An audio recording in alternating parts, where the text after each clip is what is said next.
doing things a little out of order this week since we already had the post-game show for the Champions League match at Sevilla on Tuesday. Now we are going to recap the Premier League match last weekend at Chelsea. We'll look ahead to Sheffield United, and we'll probably tell some jokes and make fun of Glenn, so on and so forth. You know how it goes. Welcome to Loose Cannons. Let's get at it.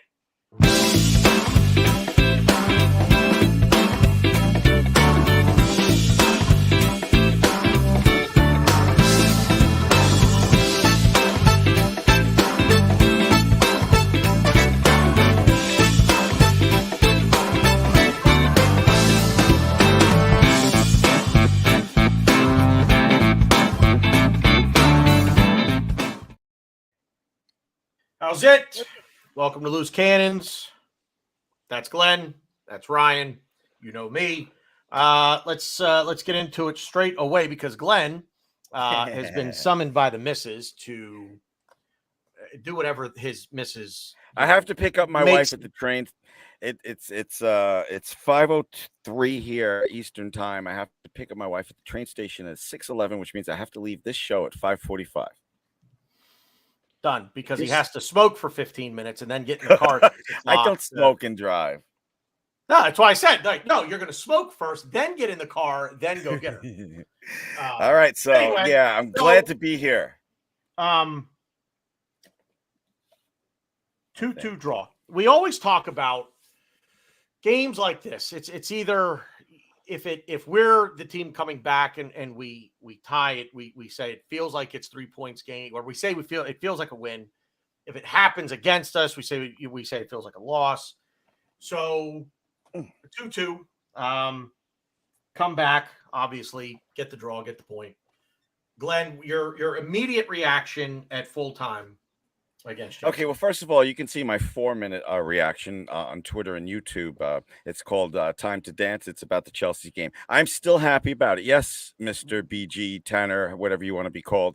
It's weird when you call me by my real name, by the way. I'd rather just call you T. Anyway, so T. Yeah, what is he, a fucking 80-year-old hairdresser? T? 80-year-old hairdresser. Anyway, as tempted as I am, 1 minute into the show to mix it up with that dick nuts, I'm not going to. I look at 2-0. I thought it was over. I was fucking pissed. 2-1, 2-2, 10 minutes to win it. I'm still happy about the comeback. Fuck all that other shit. I think there's stuff to talk about in that Chelsea game, like the goalkeeper. Yeah, a lot. And I'm sure we'll get to it. But I am happy with that comeback, and that is enough for me. And that's why a draw feels like a win to me. Ryan? Yeah, so I have a crap ton of notes. So I actually rewatched most of the game. My sister-in-law was in town, so they were there. They were, with me when we were watching the game. Did she ask about me? No, unfortunately, her boyfriend was there too. Back in your pants. I don't think she could have. Did he ask about me? He's got quite the mustache. So I'm all for a lip sweater. Love his mustache. Anyways, yeah. So I was kind of talking to them and chopping it up, and they had never seen Arsenal play, so we were playing games like guess this guy's nationality. We were having a good time. We were calling Cucurella El Cucaracha. So again, I was like, okay, I kind of want to go back and look at it because it was a very interesting game. I hate when people say this, but it was essentially a tale of two halves. It's weird because like I said, I have a lot of notes and like I broke this game down in so many different ways. The first half was horrible. We didn't play well. We didn't really understand what Chelsea were doing to us, or maybe we were, but we weren't set up to play Chelsea well in the first half. In the second half, we made a lot of really good subs, really good corrections. So I do give our credit for that. But I still think we should have won. I don't think Chelsea were. I really don't think Chelsea were good on the day. I just think they were playing anti-Arsenal football, and it worked because for the first half we couldn't really counteract it. In the second half, we made the necessary changes, but I still think we definitely could have got a game winner in the second half. That's for sure. 10 seconds. I agree with almost everything Ryan said. I don't know why for the Arsenal game you would have two people you barely know. The game started at 12:30. I would tell the wife, just keep them the fuck out of here until 2:30, okay? I don't want to be doing it. I don't want to be doing no like the cucaracha. Oh, but no, I want to watch the Arsenal game. I want quiet unless it's me screaming. Barely, and I know them well. So whatever. I don't want anybody I know around. Honestly, see, it's so strange. So I do it with Megan every now and then. She'll watch the game with me. I kind of like when people watch the game with me that don't really know the game, because not really to their own fault of their own, but they'll point stuff out to me that like you don't notice. Like for instance, we kept calling cucaracha, and he's like, and the boyfriend was saying, yeah, like he's like all over the place, and I'm like, you know what? Yeah, he is. And then I was like, it's probably not good that we keep saying a cucaracha over and over again, because that just means he was involved in the play and he was playing well. So that was like something interesting. Well, it's funny. We went out after to like a brew fest right here, and it was very fun. But yeah, no, and like Megan's pointed it out to me too a few times. Like she'll just say like innocent things that are very basic, but like when you look at it and you're like, oh, that's a very good point. I didn't really think of that, because you want to just tactically break games down, and you want to like read where players are, read where the opposition players are, read how we're playing the game. But then it's just like when my wife says, "Why didn't he pass to him? Why didn't White pass to Soccer?" Or just something like very innocuous, and I'm just like, what? Oh yeah, that was. He should have totally did that. I'm sorry I made you defend that. We all enjoy no. our own ways. Because I agree. Because like I was nervous when I knew they were going to be over. I was like, I want to pay attention to the game. I do take some notes, and like I knew I was going to kind of be talking to them, because I didn't want to just completely not, because that's just that's not the host. You were being civil. You were being a normal human being, unlike me. But I had fun with it, so I was happy, and I was happy to rewatch the game, because I saw quite a few things that obviously that we'll talk about that definitely need to be conversed. But yeah, no, I don't know. It was fun, but the game, I don't know. We'll get more into it, I'm sure. Well, we will. I realize that I'm an awful show prep guy. I don't ever like. I know you guys both know this, but I don't ever like. I watch the game. I take note, or I don't take any notes. I watch the game from a purely like fan standpoint. Like I like that's why I'm always struggling, to be honest with you, to like, okay, what are we going to talk about? Like, what should I always go to you guys? Like, okay, what's on your mind? What did you see? What do you like? Because I'm going to be honest with you, I watch just from a pure fan standpoint, and then try to recall things when we talk about it. Well, I don't always take notes. If I'm in the comfort of my own home and I have the ability, I'll do it. But like if I know I'm at a bar, or if I know I'm not going to be around, like I don't really care. If I don't watch the game, and this is the one platform where I don't need to take notes, because we can just chop it up and it's fine. But if I'm for example, if I'm going on another show talking to guys who I'm not always conversing with, I'm probably going to prep a little more, because the shows are going to, like, you can't really necessarily predict how those are going to go. Glenn, go ahead. Going by my timeline, I can tell you the two big questions coming out of the Chelsea game are Raya Ramsdale, and people. I know you guys remember I went on a rant about Partey last show, and I still mean it. I'm sick of it. I'm sick of it. I don't care what else is going on right now. He's doubtful for this weekend. I'm sick of him being out, and it's just time to move on. That's the two things I see on my timeline: levels of anger with Partey and Raya Ramsdale. People are starting to really get sick of Ramsdale not being in net. Yeah, on my timeline. We hit the goaltender thing, goalkeeper. We hit that on Tuesday after the Sevilla match. If I guess if it comes back up, we can rehash it a little bit maybe, but I don't know that there's a need to. Although I will say, speaking of Chelsea, apparently the latest hot off the press rumor is they're going to make a bid for him in January. Chelsea are, which. Oh my God! Don't even read any transfer shit this time of year. Let's let's talk Well, about. can I just say one thing quickly because I agree. I don't think we should really ask. The only thing I will say, and it's kind of different from what I said 2 days ago, I do think Ramsdale should start against Sheffield United. And to me, again, we don't need to get into it, but to me, just for on my timeline or for what goes on in my head, the biggest debate is, should goalkeepers be treated like outfield players? And the fact that if they make a mistake here and there, should they be immediately taken out? Because on normal teams, your backup keeper there's a gap. There's a gap between your backup and Yeah. your starter. There isn't really a gap here. I mean, Ramsdale does things better than Raya. Raya Can I does ask things you a better question, than Ryan? Ramsdale. Ryan, may I ask you a What? question? And there's Yeah. no right or wrong answer to this because it's subjective. Has Raya seemed stable to you the last 3 or 4 games? No, but neither is That's all I'm Ramsdale. asking, and there's no right or wrong answer. I'm not going to say No, anything. yeah. You answer it. I mean, it's all tough. He is coming to a new team, and he's been the best goalie statistically for. I love how I didn't want to get into it. I'm getting into it for a few years now. It's a very tough, but again, it just goes down to, we have 2 good goalies. So if Ryan makes a mistake in 2 games, do you bring Ramsdale in, or do you? Because most teams wouldn't. Because usually, like I said, the backup keeper is not as good. Like De Gea made a lot of mistakes last season, and they wrote him. They wrote him. Obviously he's not on the team anymore. I mean, I actually heard there's talk they're going to re-sign him because Onana's going to AFCON.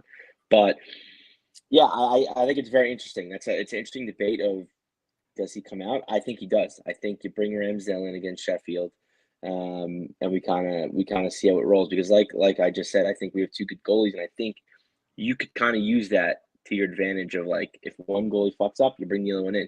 We did it with Tomiyasu. He played so well, and then he had those couple errors against Man City last season. He came out the team for a couple games.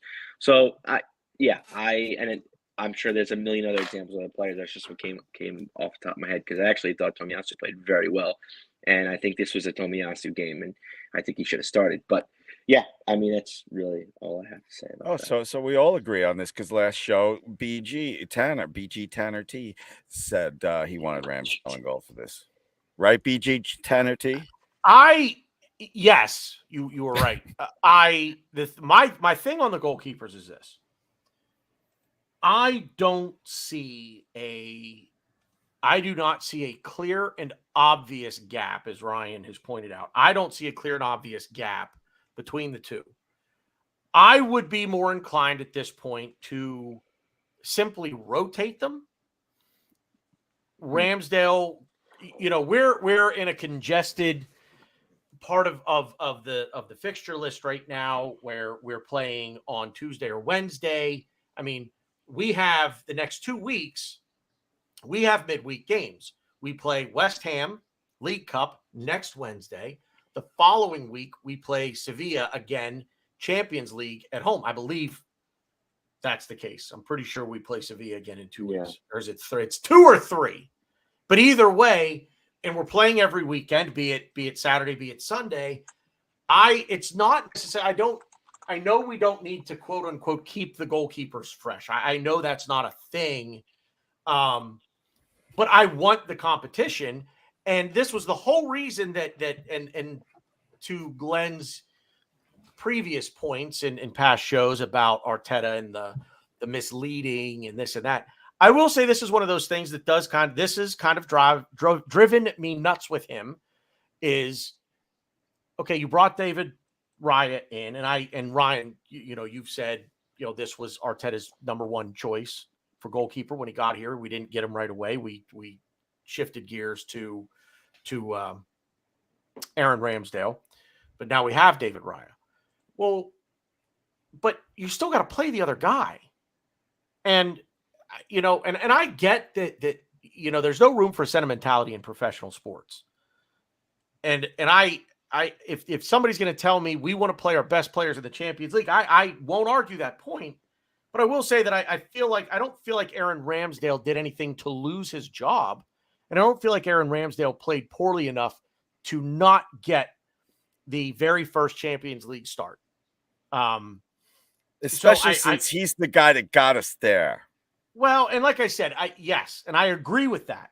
I can't argue if you think that David Raya is the better goalkeeper, than Aaron Ramsdale. And the argument is to play your best 11 in the champ. That I get it. If that's your opinion, and opinions are like assholes.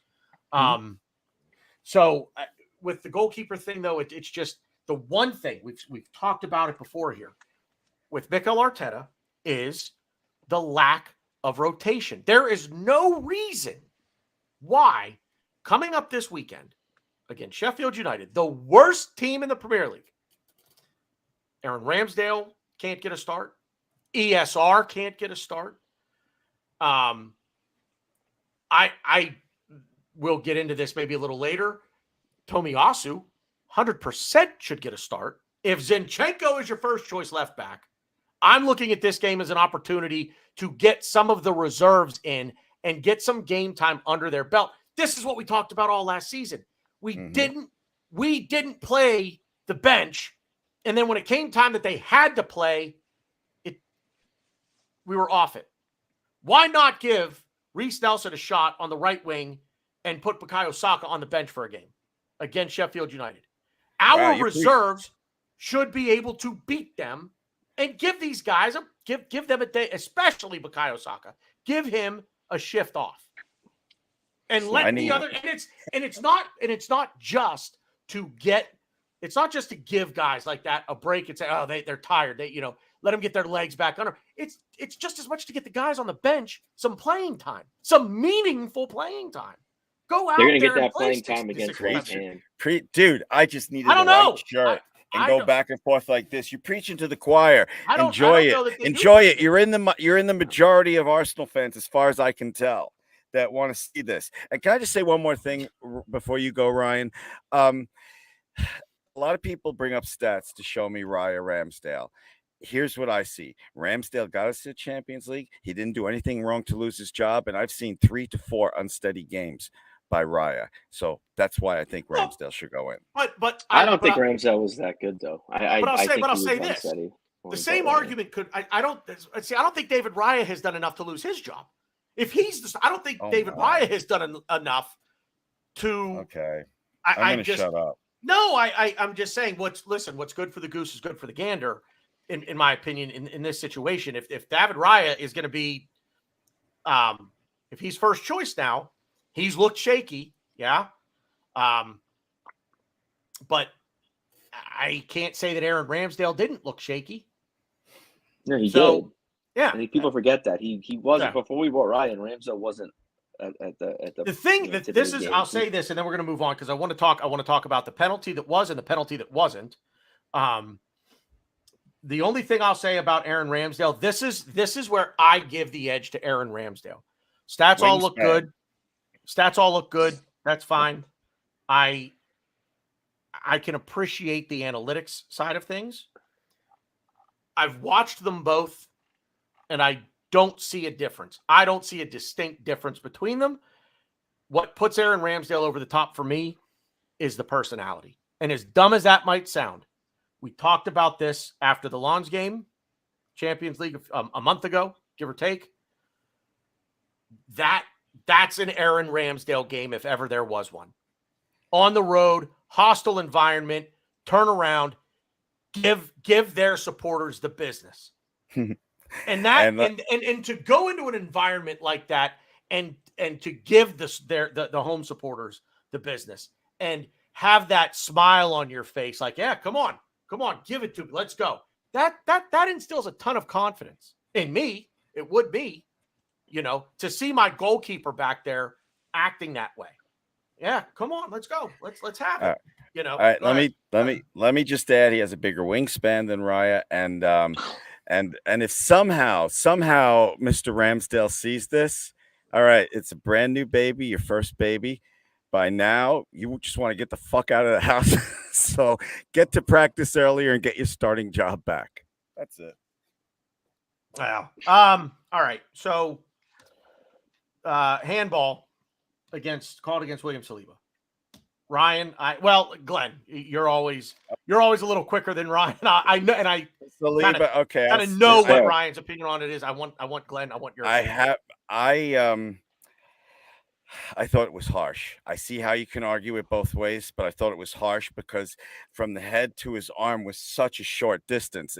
I did not like it at all. Okay. Ryan? I didn't even really think about that. Well, I mean, the overarching theme of this whole thing should just be the handball rule. I don't know what it is. I would like to look it up and read it word for word in the FA policy book, or whatever. I'm sure, I don't know what it's called, but so the fact is, Mudryk headed the ball.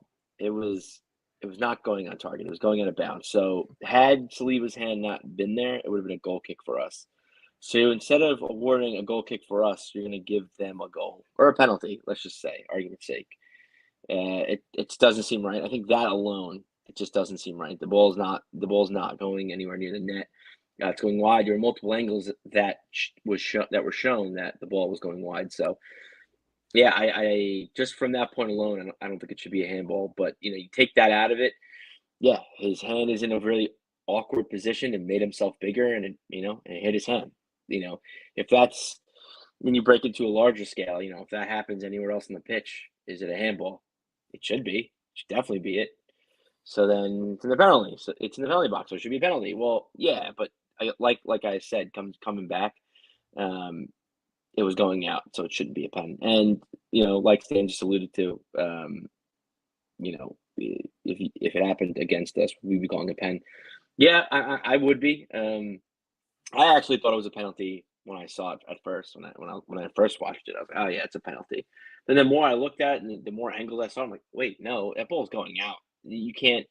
I think at that point you just need to have better defined and consistent rules for handball, because handball is always a thing. I feel like every game we watch or every week there's at least one game where they should or shouldn't give a handball. They need to figure it out. I don't know what you do. Maybe you write like a letter sent to all the Premier League teams or no, all the English teams in the FA, and you have all of the media get the letter too, and you have the media post the letter and say, this is what a handball is in this situation. This is handball in this situation. Yeah, would it be?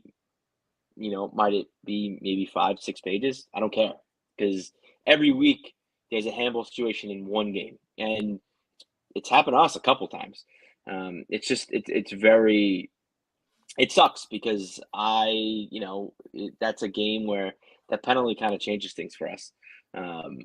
So it's definitely upsetting, but at the end of the day, I think even if it happened against us, it shouldn't be a penalty. The ball is not going on target. Saliba's not stopping a goal scoring opportunity. And here. Can you hear me? Mm-hmm. Here's my letter to the Premier League. Dear Premier League, you have the best league in the world and the worst fucking officials. Fix it. So it's my letter. Fuck you. My guess is this is where this is where the disagreement comes in. Well, not disagreement. I'm with Stan 100%. If it's at the other end, I'm screaming for it to be a penalty. So Ryan kind of stole my thunder with this, because my whole thing is clearly define what handball is. You can't, dude. You can't. You can't disconnect. I can disconnect. You can argue that either way. And yeah, I'd be like, yeah, no, handball. But I would have understood if they didn't gave it. If the rules were clearly defined, that's that. And if you go back, like I was just saying, if the ball was going out of bounds and his hand blocks the ball from giving us a goal kick, how could you give that to a penalty? It's the same goal. Let's put the shooting in the foot. Let's say it's Mudryk handballing Saliba. But Saliba's header was going way out of bounds for a goal kick. You think we should? I don't think we should get a pen. I think the rule needs to be. I don't know about. If that's the rule, be defined. Yeah, I don't know what the rule is. That's why I like this. Well, what I'm saying is, so if we're going to define handball, then, and number one, it's in the box. If it's in the box, I mean, their argument. See, this is where. Bear with me. I don't want to go off on a tangent. If I do, you always go off on a tangent. I do. The lead, at least on the field during the game, the explanation was that the ball was on target. It would have been on target, and Saliba's hand stopped a clear scoring opportunity, stopped a clear shot on target. However they worded it. Okay, but if it's in the box, whether it's going on target or not, because I've seen plenty of handballs that aren't going on target. What if it's a cross and it hits the player's hand? It's not going on target. The ball isn't going to be on target. But it's not going out of bounds. I think but, that's well. different. But no. But what I'm saying is that if there's what if nobody gets to it? What if there's no attacking player on the other end of that cross and the ball does go out? The ball goes behind for a goal kick. Ball goes into touch for a throw in. If no attacking player gets to it, then it goes out for a goal kick or a throw in.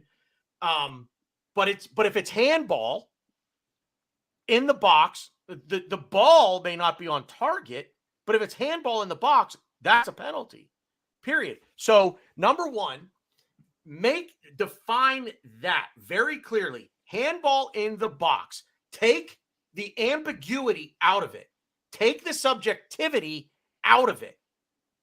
If it's in the box and it's a handball, it's a penalty. My phone is listening. Up until last year, I thought that was the rule, and then, like you, I've seen too many handballs not called. So who knows what the rule is? Because what they're trying to do, and I can appreciate what they're trying to do, is let's not be so dumb about this. Where if a player turns his back to or a defending player turns to face the goal, and the ball is kicked, and his hand is back here, and the ball hits his hand. He's not intentionally playing it with his hand. It unintentionally hits his hand. Is that a penalty? They're trying to say, okay, no. There's no way he couldn't even see the ball and it hit his hand. There's no way that's handball. That's what they're trying to get rid of. So, body position. Define body position if the player turns into the ball and tries to deflect it with his shoulder, and where on the body are we stopping saying handball? Because I've seen it hit shoulders. I've seen it hit chest, like right up in here. So define all of that. And like Ryan said, if it's a 5 or 6 page memo to the clubs, so be it. But clearly define it with context, because there will not be so many handballs outside of that context that we're back having this discussion again. Well, what you speak about context, and I love it. And if you speak about context, if you guys look at that handball call again, if he was a Terminator, he couldn't have moved his arm in time. It was that close, head to arm. But if the arm, but his hand is the arm's in an unnatural position. Exactly. I mean, I don't say unnatural. When you go to head the ball, your arm does lift out like that. Sure, but he's making himself bigger. I think that's a big thing. I think that's something that they stressed over the last couple of years in like this handball thing, like making yourself bigger. And which I agree with. I think if you make yourself bigger and hit your hand, it's a handball. It's tough. And the one thing I will say, that's you brought up a good point, Tanner. Like if it's a cross and no one's on the other end, but it doesn't go out and hit someone's hand, is it a penalty?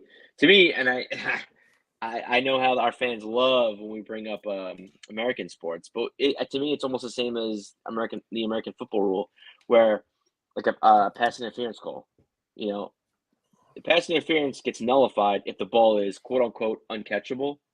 Right. So to me, if there's nobody in the vicinity of catching the ball or receiving the ball, then I think in my opinion, I don't think it should be a penalty. But then again, if it's looping out, like we could lose possession, they could take it's just such a gray area, and I just think that's the thing, because everybody says offside is black and white, right? Everybody says you're either on or you're off. There's no gray area. I don't like the offside rule as in the way that it's written right now. I don't like it.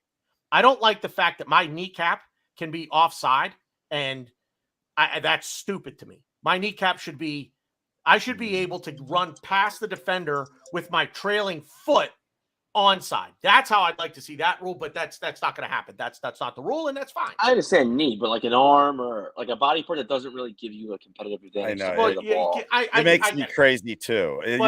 His pinky toe was across the. Oh my god! I think it's. But the handball. It goes both ways, though. It goes both ways, so I just deal with that. Well, and that's the thing too. Is like Stan said, if it's at the other end, we're screaming for handball. So this is why I try to be as unbiased as I possibly can be. I think by the letter of the law, I think it's handball. And I don't disagree with the penalty given. It sucks and I hate it, but I don't disagree with the penalty given. I think it's Yeah. I just think that there are certain positions you can be in, and I don't like that I don't like that it's subjective. I don't like that it's up to interpretation. However, the referee wants to see it. I don't like that. I think we need to start defining what handball is. If it hits any part of your chest, even if it hits right here, it's still hitting your shoulder and your chest. If it hits any part of your chest, that's not handball. And the ball didn't hit his hand. The ball hit like right in this area. So how far up the arm, and define it. How far up the arm are we going to say? Line. It's your jersey length. Okay. If it goes if below if it hit your sleeve, your shirt, sorry. So if it hits your sleeve, not handball. I like that. The only thing there is, what if your sleeve comes up? These shirts are so tight on these guys. I mean, No sleeves at really. the end of the day, that's like the fucking your fingernail for an offside. You can't really do that. But yeah, I know, I agree. I mean, I don't like. So my whole argument as to why it shouldn't be a handball, I don't really think it's in the rules. So like, I get it. So I get why it was a handball. Like, but I just don't. That to me, that's why I think the handball rule needs to be written extensively with multiple examples, because that should have been a goal kick for us. And instead, it turns into a Chelsea goal. So it's like, what are we doing? You need to change the game. Like that's a drastic change in the game. So Yeah, it's a dramatic change. I like. Yeah. Again, like I said, I can live with it, because I think if I'm just interpreting the law, if I'm interpreting the rule, to me, I would have given the penalty. If I'm the referee on the field, I'm giving that as a penalty, because to me, while I can make the argument that the arm is in a natural position for what he's doing and he's jumping up in the air, and yes, your arms are going to go out when you jump up. You're not straight armed and, jumping straight up and down. So this is a debate that would rage on, I think, for days. Sure. If it was Chelsea, it's going to happen. This is going to happen again. If it was Chelsea, Stan's right. You guys are right. I would have been pissed, but I wouldn't have been able to put that part of my mind. Half of me would be fucking livid, like I was. But I realize you can argue it was a handball. Well, I realize that, so I try not to get too upset about that. And I think the other thing, it's also important to point out too, the one thing that everybody will agree on, and I hear pundits over there saying this all the time. I don't agree with the call. Ref got it wrong. But if you're going to get that call wrong here, you've got to get it. You've got to make the same call the next time it happens. Consistency. That's it. Consistency. That's all any of us. I don't care who you support. We all just want consistency. It's not just and it's getting worse. A few years ago, I would have said, there seems to be a clear bias against Arsenal.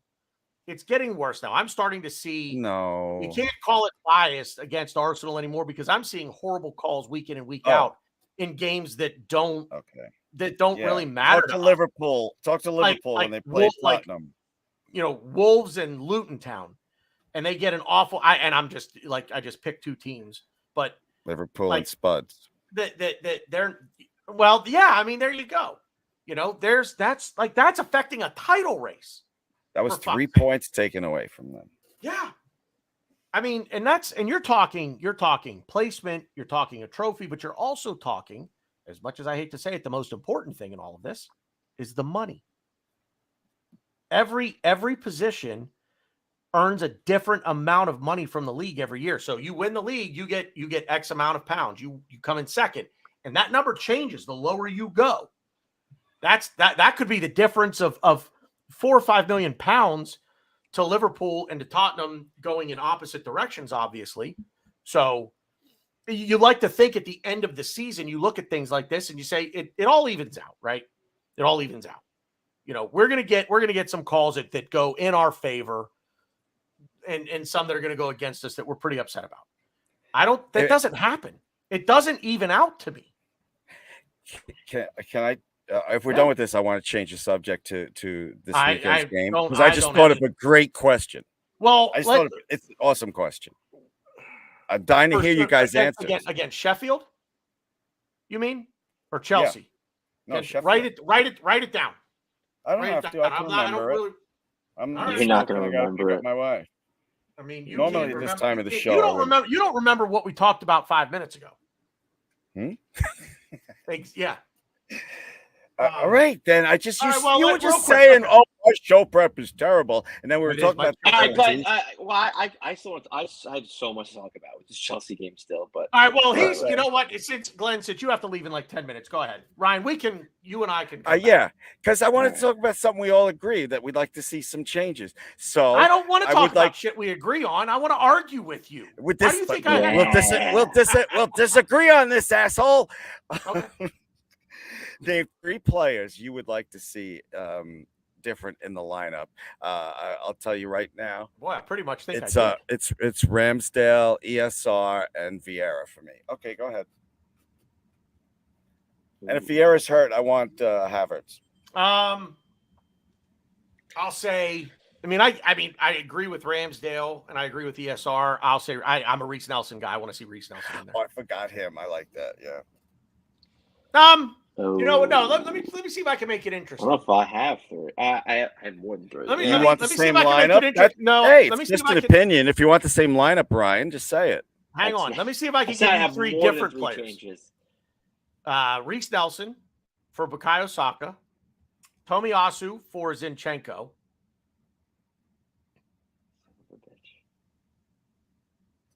Ramsdale for Raya. Nah, I'm trying to give you somebody different. Do it. All right, then just name whoever you want to see in there. I thought this would be. You know what? Fun. I just don't know where I'd put him.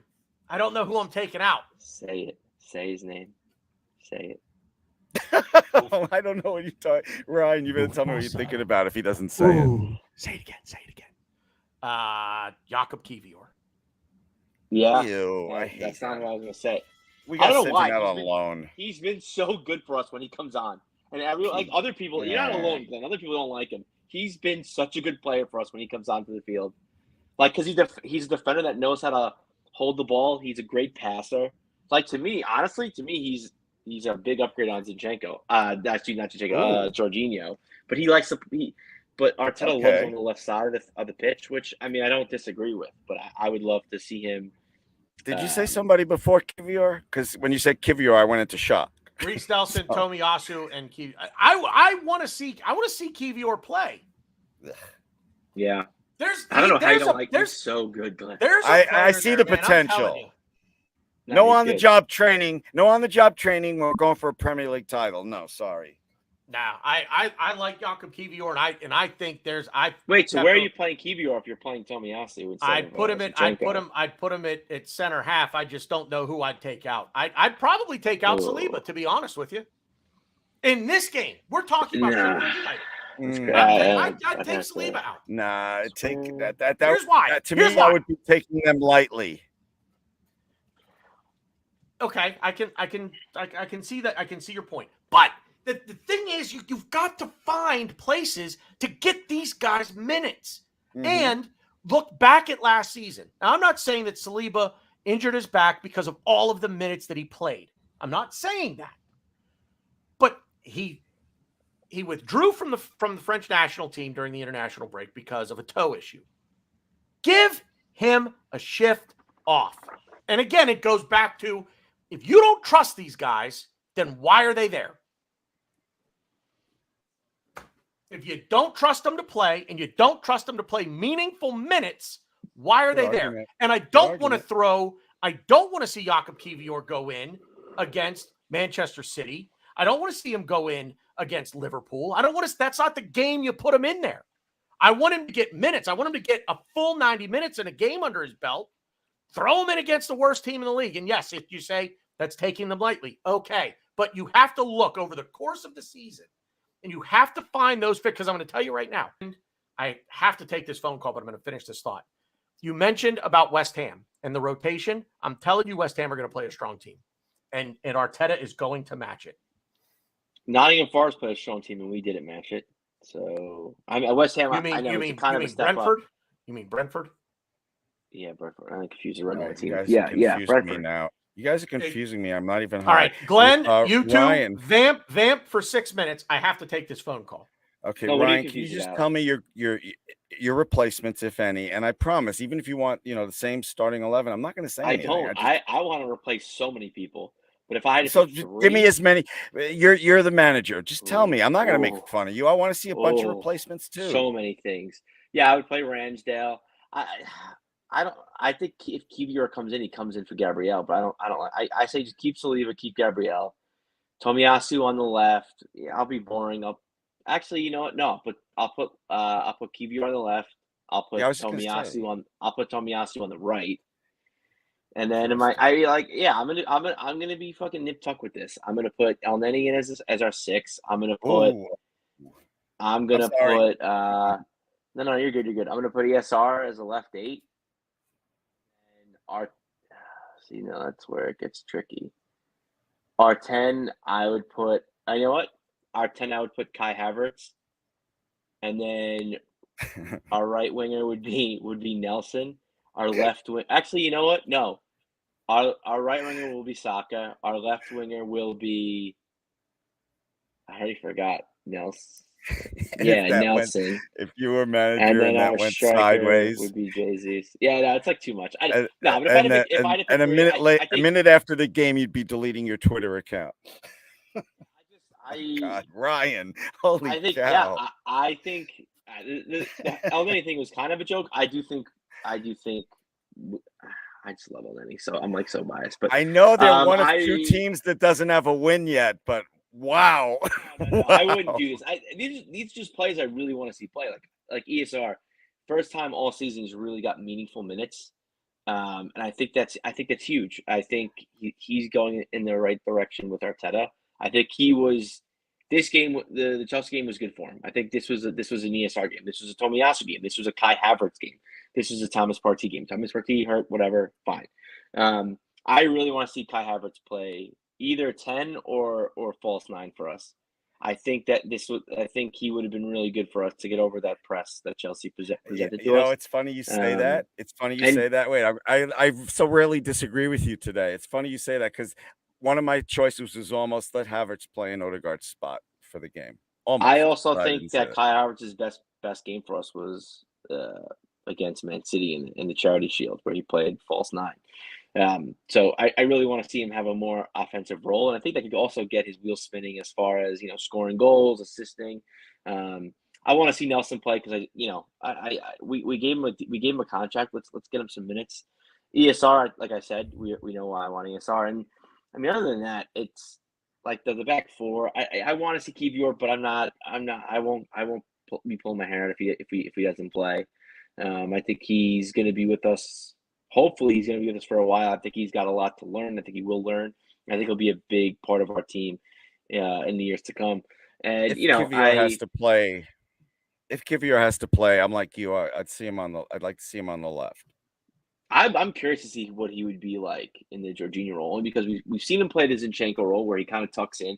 We've seen him play just a left back. We've seen him. Yeah, he's 45. Sorry. You No, that's got my. That's nothing. Don't worry. Keep going. we've seen him play Don't left worry. center That's back. nothing. And I think that's good. I think the fact that we've seen him in so many different positions and in so many different technical formations, I think is great for the player, and it's great for us because we can kind of change our face to whoever we're playing against, which is why I was a little. What's up, Gary? I was a little upset with how we were set up against Chelsea because we kind of knew they were going to kick us because Cucurella is known for that. Cucurella is known to just be a little pest that just kicks and prods and now I'm going back to the Chelsea game, and just he should have got a yellow earlier, but he didn't, and he was kind of, he kind of did what he did because he got away with it, and it's kind of obviously wasn't fair to us, but I think stuff like that really hindered our game in the first half. I think they pressed us really well. I think they pushed us to the sides. They made us play really narrow, and then when we went narrow, when we went to Saka, when we went to Martinelli, we were just getting kicked, and the refs were maybe they'd call foul here and there, but no cards, so they just kept going. Finally, Cucurella got a yellow, and that opened things up, and that's when Saka actually got into the game and had a good game because he was not good in the first half. So oh yeah, got some. Sorry, You are. that's my own. That's my own set alarm that I have No, to you're good. leave. It's a ringtone of emotions. All right. But yeah, So, no, right.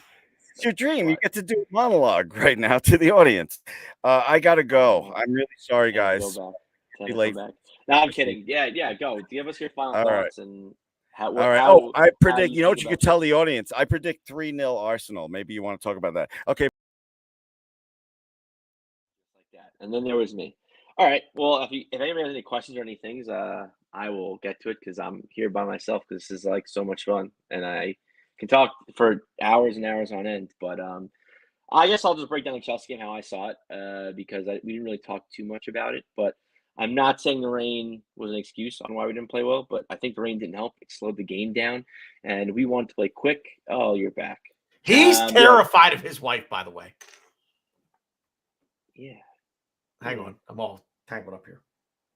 Okay, go good. ahead. I'm almost done. And yeah, Poch, the way he coaches teams, he wants teams to run and cover distance. When he was at Southampton, they were like top 3 in distance covered and running. When he joined Tottenham were like second to last. The next season, they were number 1. So he loves it. And Chelsea are up there right this season. And that's what they want to do. With the midfield of Conor Gallagher, Enzo Fernandez, and Caicedo, like it's athletic runners. And that's what they did. And we don't really have that. I don't consider Odegaard an athletic runner. Jorginho is not an athletic runner. Rice, you could say, okay. And Rice actually had a good game. And I think that's why, because I think he is an athletic runner, so to speak, but I think he does a lot more than that. But yeah, they pushed us out wide and they kicked us. And the ref wasn't really protecting us. The ref really wasn't protecting Saka. And we suffered greatly for it. And I think that was just the way they played. They played anti-Arsenal. They did not create a lot of chances. I think if you really want to go into stats, their XP, their goal XP, whatever, was like 1.3. But that's with the penalty. The penalty is like 0.8 or 0.7. I think it's 0.8. So 0.5 expected goals, and the Mudryk thing, I don't want to get too into it, but I know he came out and said, "Oh yeah, our goalie coach says Rayelik's come out, so I did it." Bullshit. Just based on the way his footing was, as someone who's played the game before, I kind of slowed down because I was like, I'm curious. I'm curious if he actually did mean it. He had the wrong side of it. It hit the wrong side of his foot. It hit his weak foot, and he wasn't even looking at the goal. He didn't even see Raya out. So he tried curling it, and he fucked up the curl, and it went in. Well, but whatever. I wouldn't say he fucked it up. He fucked it. I know. But yeah, whatever. It was a good game for him. I just, I guess to close out my thoughts of the Chelsea game, I just think that this wasn't a good game for Jorginho, Odegaard, or Zinchenko before the game even started. Because this is just how Chelsea plays, and they're kind of on a run a little bit, and we kind of knew that they were going to let us have possession because we're, and people always say like we're one of the best teams off the ball, and I'm always like, all right, like who gives a shit? We have to score goals to win games. I don't give a fuck if we're good off the ball, but we really are, and I think Chelsea were like, all right, cool, we'll just give you the ball and we'll just kick you to death and make your life living hell, and they did for the first half. And that's where I come in saying I think Arteta really fucked up the first half in our starting 11. But at the end of the day, you can't not start Odegaard, and he hasn't been playing well. And as you saw against Sevilla too, we brought him off. I don't know. Do we give him a rest for Sheffield? I kind of lean toward yes. I kind of want to see Kai Havertz, and it's tough because he is our captain, but I don't think he's been playing too well. And I don't care what ranking you have in the team, even if you're Saka. I think if you're not playing well, I think we have the depth and the guys in the squad to where they can just take your spot. So very tough. But yeah. Well, but we come back to trust. He doesn't trust anybody outside of the starting 11, and the only reason that he makes changes to the starting 11 is either out of favoritism, which is why David Raya is now the number 1 choice, or injury. And I think if Thomas Partey doesn't get injured earlier in the season, I think Thomas Partey is still playing right back. And it wouldn't shock me if when Partey is fit to start, it would not shock me if he goes back to trying that again.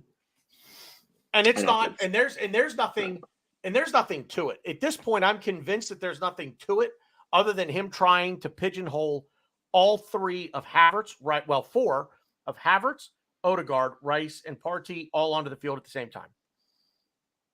He's telling us that he thinks Thomas Partey is a better right back than Ben White. He thinks that Thomas Partey is a better right back than Gabriel is a center back. That's what he's telling us.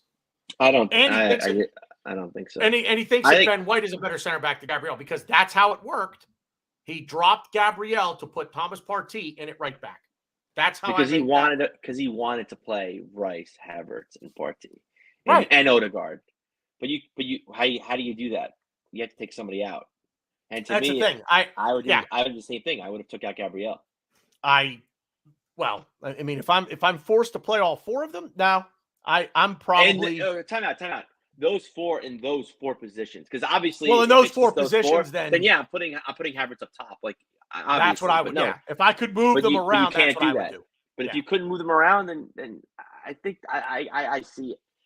I think it was a failed experiment. I could get a little creative with it, I guess, to try to keep them in the same positions. Well, to keep the midfield, to keep Havertz, Odegaard, and Rice in the midfield, I'd probably drop somebody else. Who do you drop? I mean, I think Ben White is crucial to Saka's success. I think you can't drop Ben White. I'd probably drop. He could play center back. Probably drop Zinchenko. Well, see, that's where I would be like, okay, but Zinchenko. If you forget, Zinchenko didn't play. We had Jurriën Timber. Jurriën Timber in the first game, yeah. He was like he played kind of as a Zinchenko role, but he also kind of against Crystal Palace. Against Crystal Palace, he played. It was Zinchenko at left, and it was Partey on the right. I'd drop Zinchenko. I wouldn't drop him either, only because I love. He's just everywhere. He facilitates a lot. I got to be honest with you. I've not. I think it's just stupid. I would this season. What? I'm not impressed with him this season, Zinchenko. I'm just. There's just to me, there's just it's not too much. He can do it. It's too much because he can't defend. He's not. I don't want to say can't. I just think he's the weak link out of the back four. We have have better defenders.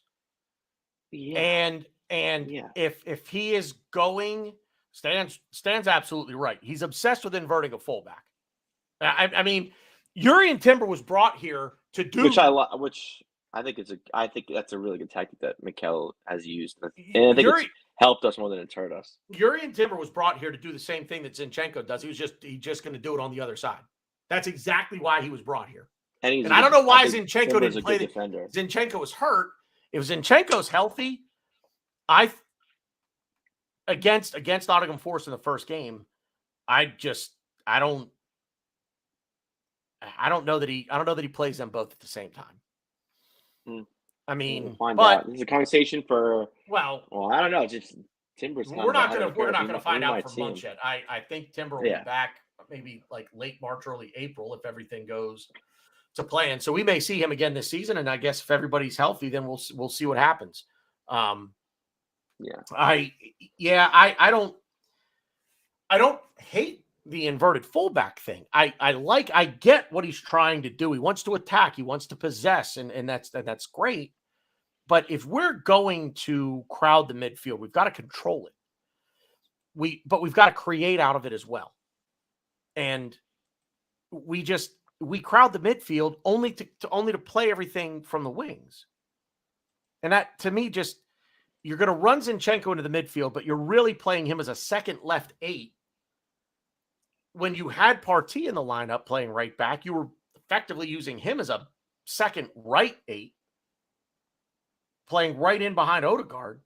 So if you're crowding them, everything stays out to the wings. There's nobody plays in the middle. And it doesn't make any sense to me because I'm thinking, where is my best angle to get a shot or to hopefully pick out a pass? It's in the middle. But we're obsessed with the inverted fullback and play and attacking from the wings.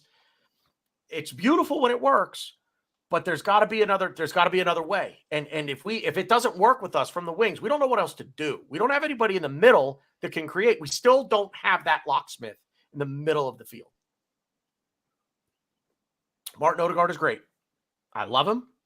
That's not him. And even the 3 guys in front of him don't help him at all, but he's not playing in the middle. He's playing too far right for my, I shouldn't say for my liking. It doesn't matter what I like, what I don't like. To me, it just seems like he plays. We get 3 guys. We get Bukayo Saka, Martin Odegaard, and Ben White. And on the other side, we get whoever's playing that left 8 role, be it Rice, be it Havertz, Gabriel Martinelli, and then most likely Zinchenko or Tomiyasu. And that's it. There's nobody in the middle. And you look at who's leading the line, if it's Jesus or if it's Eddie, and chances are they're off to the right or to the left too. So what, you've got to figure out a way to get bodies into the middle to start being able to create from there, so that teams can't just say, oh, the ball's over on the left. Okay, well, they're not going to go through the middle. They're just going to work the ball around to the right. So let's just go stand over there now. And we're back to the horseshoe of death.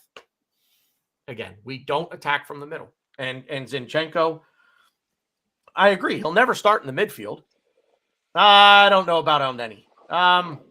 Well, I don't know. I don't know that he plays El Neni ahead of Zinchenko in the midfield. I don't know about that. I mean, I don't think we'll ever get to that point. I mean, who knows? And look, and again, we all understand that Arteta is he's a favorites player. He plays favorites with these guys. So Zinchenko is his guy. And even Kai Havertz. I know he hasn't started recently. It would not shock me if he starts against Sheffield.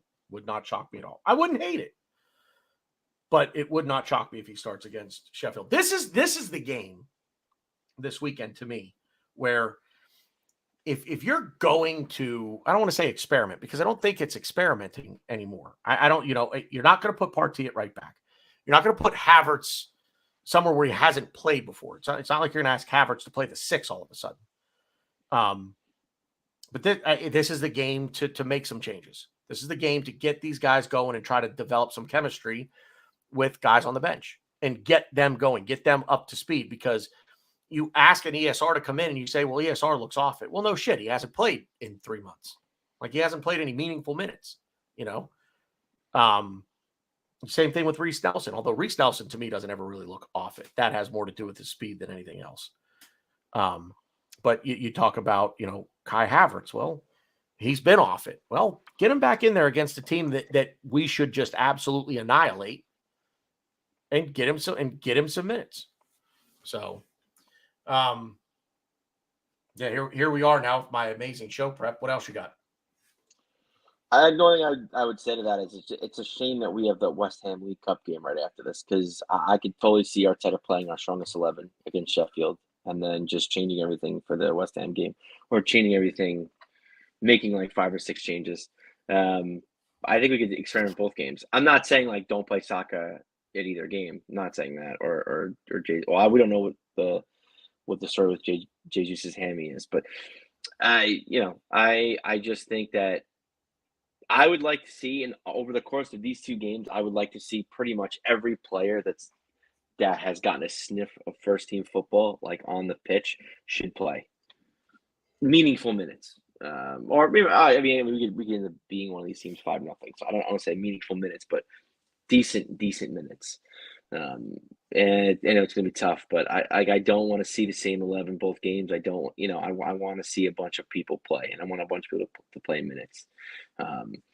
That's really it. It's just, I wish these games were not next to each other, because I think both games could be like a Reece Nelson game, an ESR game, a Fabio Vieira game, a Kivior.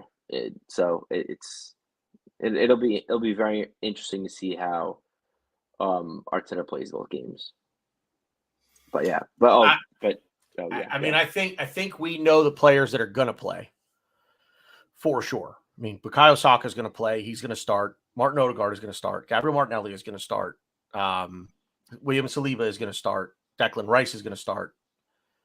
Declan Rice is definitely starting at West Ham. Like, he's absolutely starting that game. So if are we home or are we at West Ham? At West Ham. That's why he's starting that game. This is it. Boy, if there were ever a time to see a lot of rotation, this is it. Yeah. Looking at these two, you look at Sheffield United and you say, again, you don't want to take anybody lightly. You want to treat every opponent exactly the same and know that they can come in here and beat you on the day. But but you have to find places to rotate. This is one of those places where you say, okay, yes, on our day, we should beat Sheffield United. And then you look at West Ham and you say it's the League Cup. So now you talk about prioritizing competitions, and the League Cup is at the bottom of that list. And you say, okay, here's another opportunity to rotate. We can give someone a week off, whether it be a week off from this past Tuesday to next Wednesday, or whether it be Saturday to the following week at Newcastle. And let's not forget about that Newcastle game that's coming up in 10 days. Going to Newcastle at St. James's Park. And they're playing well. They're a good team. And that's not going to be an easy place to go and get 3 points. And I want as many fresh bodies, but I want as many fresh bodies, but I also want as many in form bodies as possible going into these matches. And I mean, 18 guys get a shirt. I want all 18 guys. I want to give, we start 11. We can make 5 changes. We can make 5 outfield changes. So there's 10. I want to see 5 changes to the outfield players. I want to see as many of these guys get minutes as possible. Yep. I would love to go through, we'll save this for another time, but I would love to go through who are our top 18 players. Like, everybody healthy. Let's rattle off who's getting the shirt for the day. You know what I mean? And I would think it would be. I mean, it should pretty much pick itself. I would need the squad in front of me, but yeah, I think it'd be. Yeah, we'll do it another time. I'm not going to do it now. But I think the 18 picks itself. But if the 18 picks itself, there are 25 guys in the squad total, so 7 guys aren't getting a shirt. But the 18 that do, he needs to trust all 18. He needs to trust all 18, and he doesn't. He just doesn't. And the timing of his substitutions is still a problem for me, because everybody raves about the substitutions that he makes, but let's talk about the timing in which he does it, because, we look back at Chelsea and we say there are a couple of late ones. What if he makes the changes earlier? We level the game sooner, more time to try to go and take the lead. Just saying. I'm just saying. So, I don't know. I feel like we could, I don't know. I got a lot of shit that I could say. I don't want to go off on tangents. You want to wrap it up here, or you got? Yeah, I mean, the only thing I will say that we kind of didn't really touch upon was the penalty that we should have gotten in the Chelsea game. I kind of thought you and Glenn would have gotten into that when I had to duck out for a minute. Glenn was very adamant of it. I mean, I don't want to talk about too much other than, honestly, that rule, Sanchez coming out on Jesus, that needs to be addressed. I don't know. I think I watch so much American football that I just, quarterbacks like to be protected. I just assume the goalies are very similar, in football. I was more upset about the Tomiyasu shirt pull. I think in that same play. 100%, yeah. That's a thing that, again, I don't want to going into the handball thing. That's something where if it's done anywhere else in the pitch, it's a foul. In most cases, if you pull someone's shirt outside of the box anywhere on the pitch, it's a yellow card, automatically. And yet it happens all the time in free kicks, on corners, and you would think maybe I'm wrong here, because I know in America that's kind of. In America, we're all about points and scores, and yes, we don't really care about. I mean, a good defense is a good defense, and we appreciate it, but we care more about offense and scoring and attack. I think you need to be harsher on the shirt pulls, on corner kicks, on free kicks, and it'll probably lead to more goals, and that'll make games more exciting, I think. And I don't know how people feel about it, but yeah, I think. You pull someone's shirt, It's the same offense anywhere. Now, I'm not saying he should get a yellow card and a penalty. I'm fine with the penalty. You don't need to give him yellow, but I don't know. To me, grabbing onto someone's shirt and pulling him back is just. Yeah. I don't know how we don't get that call. And even when they reviewed it, because they originally reviewed it the Jesus Sanchez thing, it went to VAR. Yeah. So you didn't see the Tomiyasu shirt pull, and you're like, no, that's fine. It's just guys being guys. Like that doesn't make sense to me, because anywhere else in the pitch, it's an automatic yellow. So Right. they need to fix. I mean, obviously I feel like this show is outlined that the FA and the PGMOL need to fix a lot, and a lot of things that need to be maybe changed, redacted, rewritten, amended, whatever you want to do. But yeah, because there needs to just be, and it sucks because it's just talked about at nauseum between us and other shows too. It's not just us and the media. I just want consistency, and if the rules are clearly defined, the examples are there, and it's understood well by every team in the FA, or every team in Europe even. Like, I don't know. I know everyone's got their own different thing, but yeah, it just needs to be understood by everybody and clearly defined. And hopefully that'll be the start of some consistency. So I guess it's also like my final word too. So yeah. Again, it just comes back to, consistency. That's what we want. We want consistency. So that's all I'll ever ask for out of an official, out of an umpiring crew, and an officiating crew. Just consistency. That's it. So, and I don't like ambiguity. I don't like subjectivity. I get that certain things are subjective and there's no way around it, but handball, shirt pull in the box, automatic.